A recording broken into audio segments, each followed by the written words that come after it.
Welcome to Straight Up Math, a channel where I deliver a math concept as simple as possible. If you'd like to try similar problems seen in the video, I've included a link to practice problems in the description below. When you practice, be sure to check your answers. If you have any questions, don't be afraid to ask them in the comments section. If you like my video, please subscribe to my channel and send me suggestions on other problems you'd like to see. In this video, we're going to factor expressions that are the difference of two perfect squares. And this is what I mean by the difference of two perfect squares. The first term here is x squared. Now, even though it's an x and it's a variable, x squared will always be a perfect square because we're squaring it. 9, you'll remember, is a perfect square because it's 3 times 3 is equal to 9. So 9 is a perfect square. Now, the difference of two squares means that we have subtraction in the middle. So you can only use this method if we have two perfect squares and we are subtracting the two. If there's addition in there, we can't do this. So let's get started. So the process for this is very simple.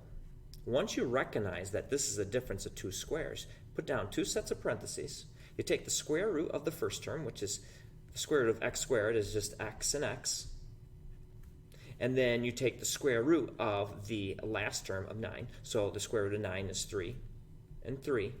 And then you put in a addition and a subtraction sign. That's it. So x squared minus 9 would factor down into x plus 3, x minus 3. So let's do the next one. Again, this is a difference of two squares, x squared minus 64. All right, so let's do this. The square root of x squared is x and x. And then we take the square root of 64. The square root of 64 is 8, because 8 times 8 is 64. And then plus minus.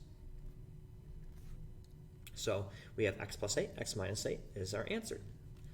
So let's see this one, x squared minus 225. So again, this is a difference of two squares.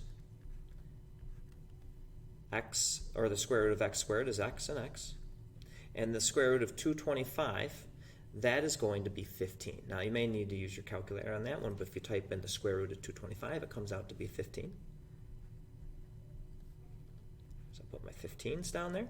And then some people ask, is it all right if I put the subtraction first and the addition last? And that's okay, as long as you have one of each sign. Whether it's plus and then the minus, or the minus then the plus, that doesn't matter because multiplication is commutative. And I could rewrite these factors any way that I want. So anyways, our answer would be x minus 15, x plus 15. Visit our website to practice more problems like the ones you saw in the video. And don't forget to like, comment, subscribe, and share.